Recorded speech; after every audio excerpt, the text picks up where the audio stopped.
Hi guys, it's your girl T here. Welcome back to the Mature Uni Law Student channel. Today I wanted to share my experience with you guys before and after. So I'm about to go to one of the leading universities in the UK, not long from now rather. And there I'll be learning how to land a pupillage. A pupillage, for people who may not know for sure what it is, it's where if you want to become a barrister within the UK, then you have to get a pupillage from a law firm who will then teach you for a period of time, normally 2 years. It could be extended a bit longer, and then you get called to the bar, more or less, in a shortened version.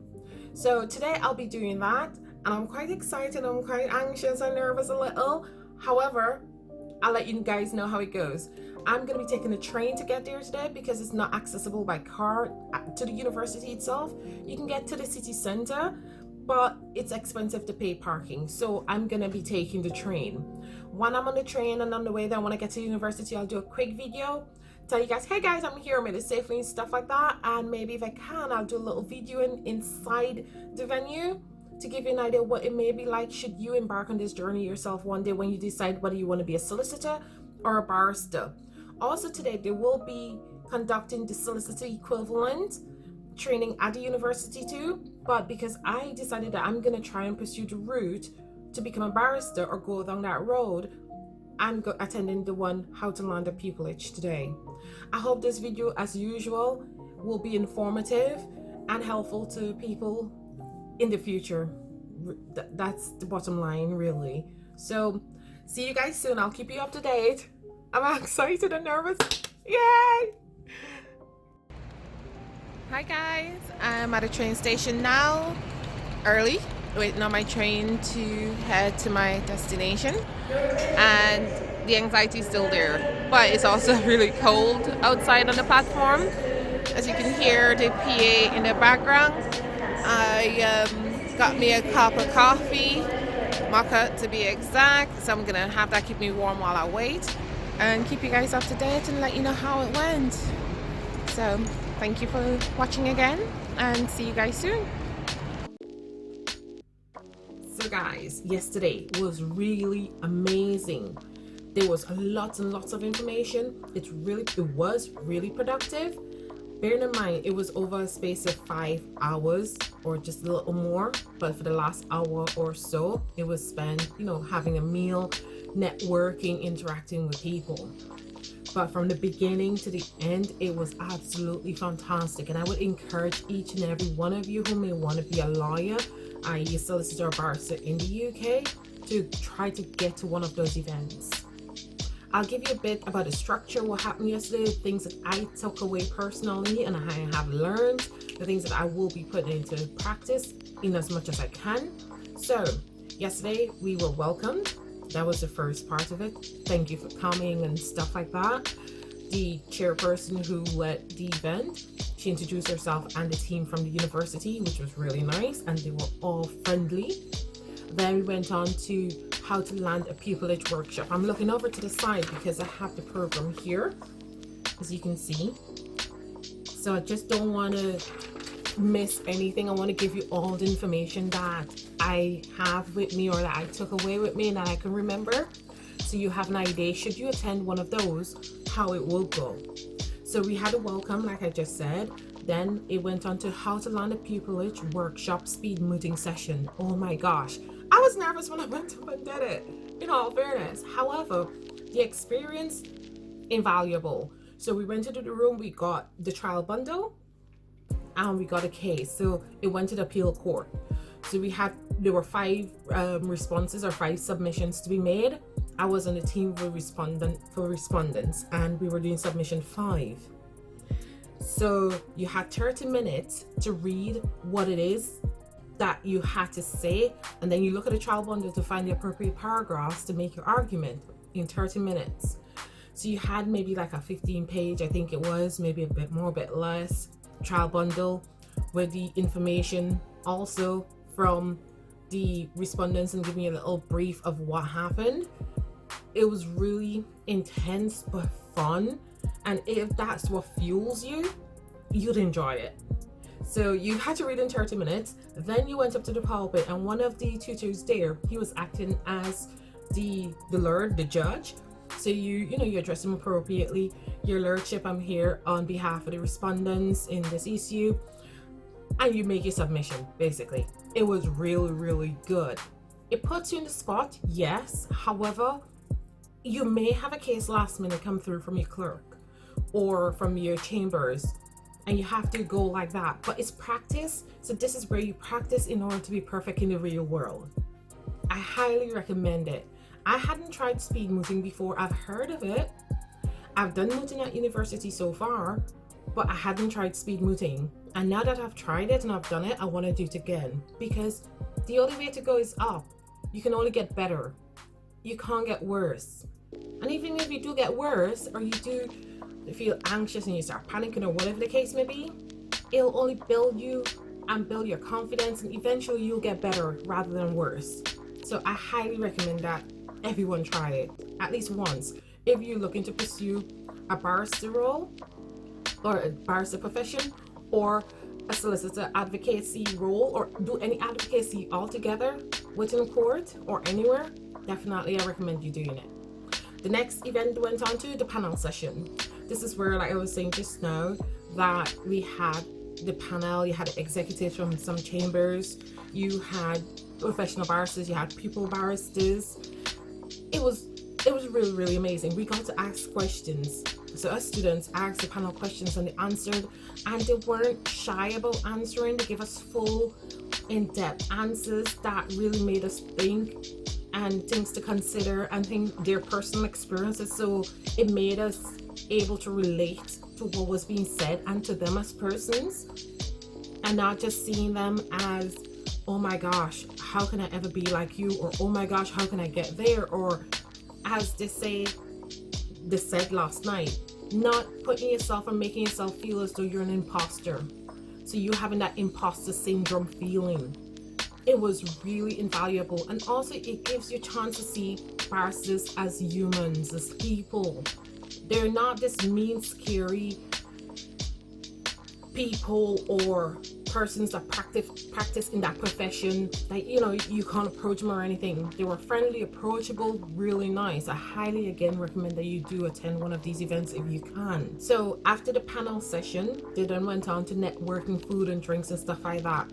You could also have stayed back and asked questions to the panel after the panel session officially ended, which I did, because I had questions unanswered, but I thought, I'm gonna grasp the opportunity and ask now, rather than, I'm a bit shy, or I could have asked, because you don't know if you're ever gonna get such an opportunity to have an array of professionals, personalities, different chambers represented there to ask the questions that you may have, and no question is too silly, too simple, too stupid, too big, too small. They welcomed every single question and they gave full, in-depth answers. It was honestly amazing. In addition to those, what I found personally was that I had questions and other people asked those questions. And I was thinking, oh my gosh, that question I'll just ask in the end, because it might be a bit silly to keep everybody back or to ask in front of everybody else and stuff like that. People ask the same question. I wanted to ask them, like, okay, don't be afraid, don't be shy, just ask. If you have something to say it. Do you have something to ask it. Either yes or no, or they can say, well, I'm sorry, I'm not able to answer that question, or whatever the case may be. Ask it. Don't be afraid, because you can be representing people. You have to stand in court, you have to stand before a judge who you may be interrogated by, who may ask you questions. You have to be, depends on what role you're playing in a court, you may get cross-examined if you're a witness, or whatever the case may be. So don't be afraid, and this is a chance to build your confidence rather than shying away. If this is what you want to do, if this is a profession that you want to pursue, you have to build your confidence. You have to start somewhere. And why not here, when it's safe and convenient and it's welcomed, it's expected. They don't expect a finished material, which is another thing that they reiterated to us, that they don't expect us to be lawyers. We're still students, we're still learning. That's why we go to the university or go to school or go wherever, to learn the skill, the trade, the art, and what it takes to be successful, what it takes to be a solicitor, barrister, lawyer, what it takes, you're taught. So don't be afraid, guys. Again, it was amazing. Further, I did get a goodie bag. They did give out goodie bags, and in them normally have really informative informational material that can help you in the future. I did have a peek inside. Now officially, I'm gonna open it with you guys. So one of them, the first thing I'm looking at is, could you be a campus ambassador? And it says, I had a read of this briefly, and it said that if you want to be a campus ambassador, then you can get a scholarship for your chosen program. So you don't have to pay for your degree, your second degree. So this will be, for example, if you choose to do a master's, then that's a second degree, and you won't have to pay for it if you become a student ambassador. So it's something highly worth considering. One of the things that came out yesterday is that there are lots of scholarships. Try to apply for a scholarship before you go. Then you may not have to pay anything. You can get a part-time job, which would be only to subsidize your living or maintenance. So it's definitely worth looking into all the options available to you prior to going, prior to considering. Call up the university. Say, for example, hi, I would like some information because I'm considering coming here, but I'm not sure what I should be doing or how I should be thinking or what I should be looking into, what opportunities are available for me for funding and stuff like that. Ask the questions. They're there to help.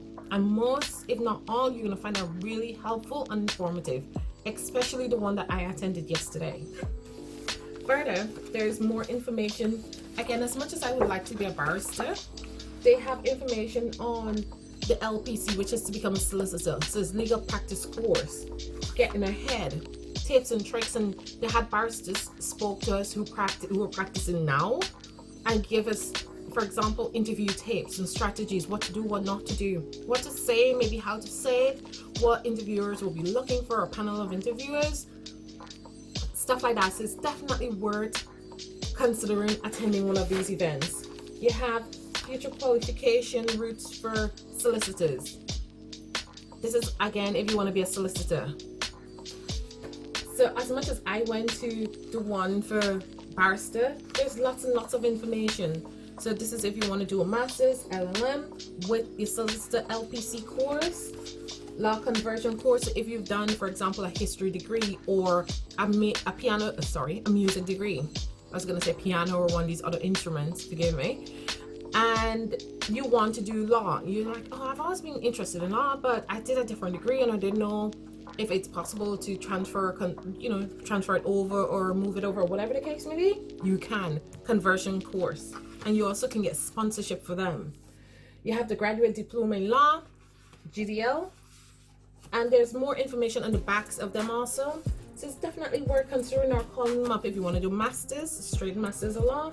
Lots and lots of information. It was really informative. Also, one of the things that was there, or persons that was there with a stand after, was offering information on financing your studies after your degree. So for example, you may want to go, but you don't want to take a loan or you don't want to take a government loan.